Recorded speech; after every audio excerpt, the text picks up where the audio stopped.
నమస్తే. ఇప్పుడు మీరు చూడబోతున్న వీడియో ఖచ్చితంగా మీకు ఉపయోగపడుతుంది, నచ్చుతుంది కూడా. మరి మీకు నచ్చిన విషయం నాకు తెలియాలి అంటే ఈ వీడియోని మీరు లైక్ చేయాలి, షేర్ చేయాలి, అలాగే మన ఛానల్‌ని సబ్స్క్రైబ్ చేయాలి. మీ సపోర్ట్‌ని నాకు అందిస్తారు కదూ! ఓకే. ఇప్పుడు వీడియోని స్టార్ట్ చేద్దాం. నమస్తే, వెల్కమ్ టు అవర్ ఛానల్. నేను పద్మిని. ప్రస్తుతంతో పాటు ప్రముఖ ఆధ్యాత్మికవేత్త, వాస్తు జ్యోతిష పండితులు, రాజరాజేశ్వరి ఉపాసకులు, జ్యోతిష రత్న, జ్యోతిష ప్రపూర్ణ బిరుదాంకితులు శ్రీమతి భానుకోటేశ్వరి గారు మనతో పాటు ఉన్నారు. మాట్లాడదాం. నమస్కారం అండి. జై శ్రీరామ్. శ్రీమాత్రే నమః. శ్రీ గురుభ్యో నమః. భాను గారు, ద్వాదశ రాశులకి కూడా కుజ భగవానుడి యొక్క గమనం రీత్యా ఎలాంటి ఫలితాలు వస్తున్నాయో చాలా వివరంగా మాకు తెలియజేస్తున్నారు. మేష వృషభ రాశుల గురించి మాట్లాడుకున్నాము. ఇక మిథున రాశి వారికి ఫెబ్ 6 నుంచి మార్చ్ 15 వరకు ఎలా ఉండబోతుందండి? మనం ఇందాక కూడా తెలుసుకున్నాము. మళ్ళీ మిథున రాశి వాళ్ళ గురించి కూడా ఈ విషయం మాట్లాడుకుందాము. ఇక్కడ అష్టమ స్థానంలో సంచారం చేస్తూ ఉన్నాడు. లాభాధిపతి అష్టమ స్థానంలో సంచారము. అలాగే న్యాచురల్ అష్టమాధిపతి కుజుడు కదా. మనకి మేషరాశి నుంచి చూసుకుంటే కాలపురుషుడి కుండలి నుంచి ఆయన అష్టమ స్థానాన్ని లీడ్ చేస్తూ ఉంటాడు. ఇప్పుడు వీళ్ళకి అష్టమ స్థానంలో వచ్చాడు, ఉచ్చ స్థానం తీసుకున్నాడు. విదేశాలు వెళ్ళాలనుకునే వాళ్ళకి అమోఘమైన సమయం ఇది. ఎవరైనా డాక్టర్స్ ఉంటే కనుక, లేదంటే మెడిసిన్ చదవాలనుకునే వాళ్ళకి, సైన్స్ రిలేటెడ్ సబ్జెక్ట్స్ చదవాలనుకునే వాళ్ళకి ఇది చాలా మంచి పీరియడ్.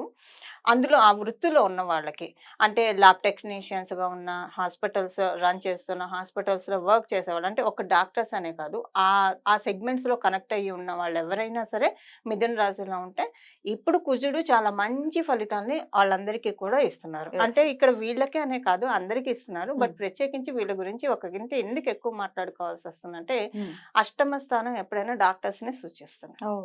ఎందుకంటే రోగస్థానం, రోగం వస్తే ఎవరి దగ్గరికి వెళ్తాం? డాక్టర్ దగ్గరికి వెళ్తాం. అందుకని చెప్పి డాక్టర్స్ ని సూచిస్తుంది అష్టమ స్థానం. అయితే ఇక్కడ ఒక విషయం చెప్పాలి. రుచిక మహాపురుష యోగం యాక్టివేట్ అవుతుందని మనం తెలుసుకున్నాం కదా. రుచిక మహాపురుష యోగం మిథున రాశి వాళ్ళకి ఎలాంటి ఫలితాలు ఇస్తుందో ఇప్పుడు నేను మీకు చెప్తాను. ఫైనాన్షియల్ గా సడన్ గా ఏదైనా ఒక చేంజ్ రావడానికి అవకాశం ఉంది. ఇప్పుడు నా ఉద్దేశం, ఇప్పుడు లాటరీలు తీసుకోమని అయితే నేను ఎవరికి గైడ్ చేయట్లేదు.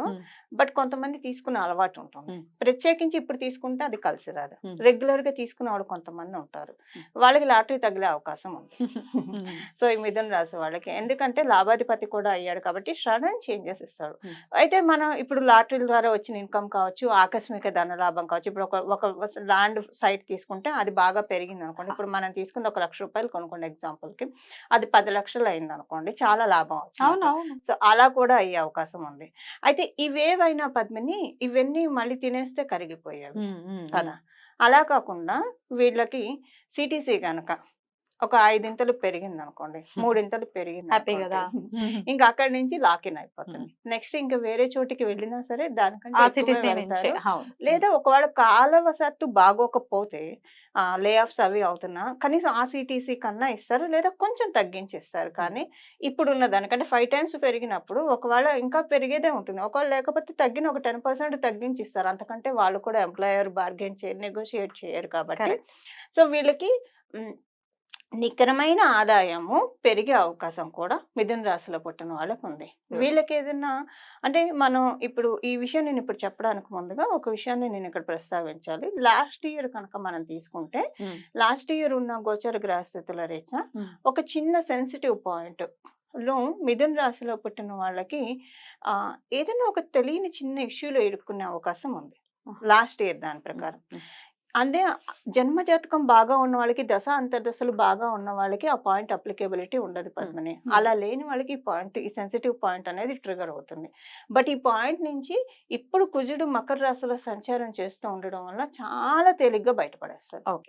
ఇష్యూస్ లో లాస్ట్ ఇయర్ ఇరుక్కునే పరిస్థితి ఉంటుందండి. ఎట్లా? ఫర్ ఎగ్జాంపుల్ అంటే తెలియకుండానే గవర్నమెంట్ అగేన్స్ట్ గా ఏమైనా చేసి ఉండొచ్చు, కేసులు ఏమైనా పడ్డం, అలాంటివి. అంటే అది లీగలైజ్ దాకా వెళ్ళేవి. అలాంటివి వీళ్ళు జన్మజాతకం బాగోకపోతే అయ్యే అవకాశం ఉంది. ఇన్ కేస్ ఇప్పుడు అందరికీ వర్తిస్తుంది కదా అని మీకు ఒక సందేహం వచ్చి, మిథున రాశిలో పుట్టిన అందరికీ వర్తిస్తుంది కదా, కొంతమందికి ఎందుకని జన్మజాతకం బాగా బలంగా ఉన్న వాళ్ళకి వాళ్ళకి ఎలా ఉంటుందంటే, నేను ఒక చిన్న ఎగ్జాంపుల్ చెప్తాను అందరికి అర్థమయ్యే విధంగా. ఇప్పుడు పిల్లల్ని మనం ఒంట్లో బాగాలేకపోయినా లేదా వ్యాక్సిన్స్ వేయడానికి డాక్టర్ దగ్గర తీసుకెళ్తాం. కొంతమంది డాక్టర్లు డైరెక్ట్ గా ఇంజెక్షన్ చేసేస్తారు, అంటే వాళ్ళ టైం బట్టి. అది పిల్లలు చచ్చెట్టు ఏడుస్తారు. ఇప్పుడు కొంతమంది డాక్టర్ దగ్గర తీసుకెళ్తే వాళ్ళు ఏం చేస్తారు, బొమ్మల్ని ఇస్తారు, ఆడిపిస్తారు, ఆడిపిస్తే ఇంజెక్షన్ చేసేస్తారు. వాళ్ళకి అసలు తెలియదు. బలం బాగా ఉన్న వాళ్ళకి తెలియకుండా ఇంజెక్షన్ వెళ్ళిపోతుంది. వెళ్ళిపోతుంది. భలే చెప్పారండి. బలం బాగా లేని వాళ్ళకి తెలుస్తుంది. అది అక్కడ అంతే ఆ సెన్సిటివ్ పాయింట్ అనేది అలా ఉంటుంది. బలం బాగా ఉన్న వాళ్ళకి ఏంటంటే వాళ్ళ ఇంట్లో వాళ్ళతోటే బాగా గొడవ అయ్యి నేను వెళ్ళిపోతాను, ఇట్లాంటివి. Letters face steps of court అనో ఇలా మాట్లాడుకుంటారు. కానీ అక్కడ ఏం ఉండదు.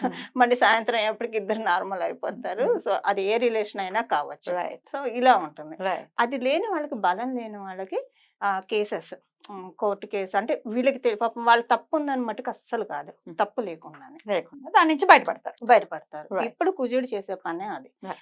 దాని నుంచి బయటకు తీసుకొచ్చి దానిలో లబ్ధి ఇస్తున్నారు. లబ్ధి అంటే ఏంటి? బయటపడటం. అంతే కదా. ఇప్పుడు దాంట్లో సమస్య నుంచి బయటపడటం కూడా ఒక లబ్ధి కదా. కరెక్ట్. సో ఆ ఊబులోంచి వీళ్ళని బయటకు తీసుకొచ్చేస్తాడు కుజ భగవానుడు. అండ్ వీళ్ళకి కాంట్రాక్ట్స్, గవర్నమెంట్ కాంట్రాక్టర్లకి మంచి శుభ సమయం. కాంట్రాక్ట్స్ బాగా రావడానికి అవకాశం ఉంది. గవర్నమెంట్ ఉద్యోగం కోసం ప్రయత్నించే వాళ్ళకి చాలా మంచి శుభ సమయము. గవర్నమెంట్ ఉద్యోగం కోసం ప్రయత్నించడానికి ఏమైనా ఎగ్జామ్స్కి ఎన్రోల్ అవ్వాలన్నా సరే, ఆ స్టడీ మెటీరియల్ తెచ్చుకొని చదువుకోవాలన్నా ఇక్కడ నుంచి కనుక స్టార్ట్ చేస్తే అది సక్సెస్ఫుల్ అవ్వడానికి అవకాశం ఉంటుంది. కొన్నిసార్లు కాలం చాలా బలం కలిగి ఉంటుంది, అవును. ముహూర్త బలం ఉంటుందంట. సో అది ఇప్పుడు మిథున రాశి వాళ్ళకి చదువుకోవడానికి చాలా మంచి శుభ సమయం. ఏ ఏజ్ పిల్లలకైనా, ఏ ఏజ్ వాళ్ళకైనా కూడా.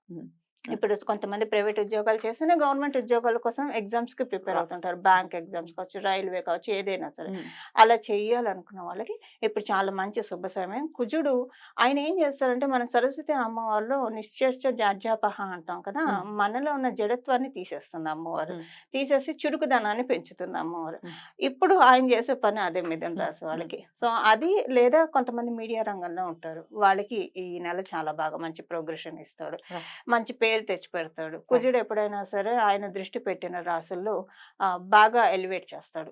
ఎందుకంటే అగ్రెషన్ కదా, నెమ్మదిగా చూద్దానే చేద్దాంలే కానీ ఫాస్ట్ గా తీసుకెళ్లిపోతాడు. ఒక ఎలివేటర్ లాగా ఎలివేట్ చేస్తూ ఉంటాడు.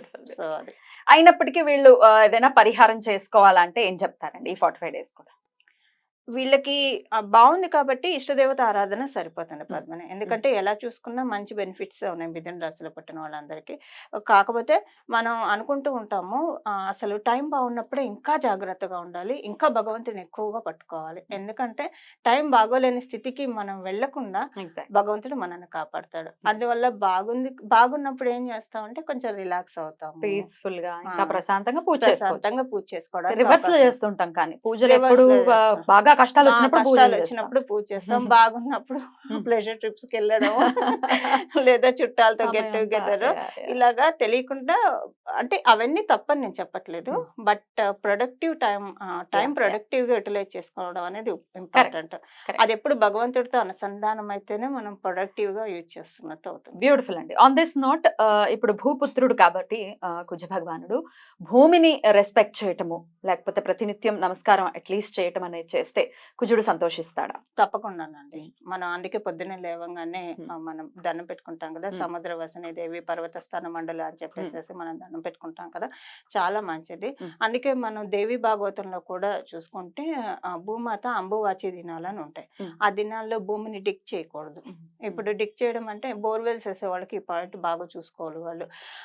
వాళ్ళకి టైం కుదిరినప్పుడు వెళ్ళి భూమిని డిక్ చేస్తే అమ్మవారికి కోపం వస్తుంది, ఆగ్రహానికి గురవ్వాల్సి వస్తుంది. ఎందుకంటే మనమే చూడండి, పీరియడ్ వచ్చినప్పుడు మన మెంటల్ స్టేట్ ఒక రకంగా ఉంటుంది, విడిగా మనం ఒక రకంగా ఉంటాం. మరి ఇంత పెద్ద భూభారాన్ని మోస్తున్న భూమాతకి మనం ఏ భారం మొయ్యట్లేదు, మన ఒంటి బరువు మనం మొయ్యలేకపోతున్నాం. సో భూమాతకి ఎలా ఉంటుంది.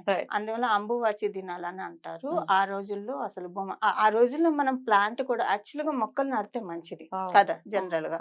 ఇప్పుడు మొక్కలు నాటాలంటే భూమిలో తీయాలి కదా, అంటే కుండీల్లోది నేను మాట్లాడట్లా, కుండీలు కూడా తవ్వకుండా ఉంటేనే మంచిది. ఏ రోజుల్లో వస్తాయండి అవి? ఆరుద్ర నక్షత్రం వచ్చిన దగ్గర నుంచి 3 రోజులు అండి. ఆరుద్ర, పునర్వసు, పుష్యం. రైట్. అయితే ఈ 3 రోజుల్లో, నెలలో 3 రోజులు మాత్రం మనం జాగ్రత్తగా ఉండి అమ్మవారి అనుగ్రహమే మనకు కావాలి. ఆగ్రహానికి మనం ఆగ్రహం వైపుకు వెళ్లకుండా ఉంటే బెటర్. మీరు చాలా మంచి పాయింట్ అడిగారు. కుజుడు భూమి పుత్రుడు కాబట్టి భూమాతకి నమస్కారం చేసుకోవచ్చు అంటే మేబీ ఈ పాయింట్ అమ్మవారు చెప్పించారు. ప్రతినిత్యం అలవాటు ఉంది కాబట్టి అది స్ఫురణకు వచ్చింది. అందరూ కూడా అలవాటు చేసుకుంటే మంచిది కదా. ఎందుకంటే అందరూ కుజ భగవానుడి గురించి రకరకాల అపోహలు, కుజదోషం అనో లేకపోతే కుజదోషం పెళ్లికి, ఇంకా అసలు ఆర్థిక అభివృద్ధి లేక లేకపోయినా కుజదోషానికి అన్నిటికీ పాపం ఆయన మీదే నెపన్నెట్టేటటువంటి పరిస్థితుల్లో ఉండాలి. లేకపోతే ఎలాగా నీరసం కోల్డ్లాగా ఉంటే ఎలాగా ఉండకూడదు కదా. సో అట్లీస్ట్ సైకలాజికల్ గా అయినా మనం ప్రతిరోజు అమ్మవారికి నమస్కరిస్తున్నాం, వాళ్ళ అమ్మగారు నమస్కరిస్తున్నాం అంటే ఆయన ప్రసన్నం చెందుతారు కదా అని మనం మైండ్ లో ఫిక్స్ చేసుకున్నామంటే దాని కదా అలా అనిపించి అడిగాను. ఎనీవేస్ మిథున రాశి వారికి డెఫినెట్ గా మంచి పీరియడ్ గానే, డబుల్ బొనాన్సా పీరియడ్ గానే కన్సిడర్ చేయబోతున్నాం. 100%. అద్భుతం అండి. ఇక నెక్స్ట్ ఎపిసోడ్ లో కర్కాటక రాశి గురించి మాట్లాడుకుందాం. థ్యాంక్ యూ సో మచ్ అండి. నమస్తే. మంగళం. నమో భగవతే వాసుదేవాయ.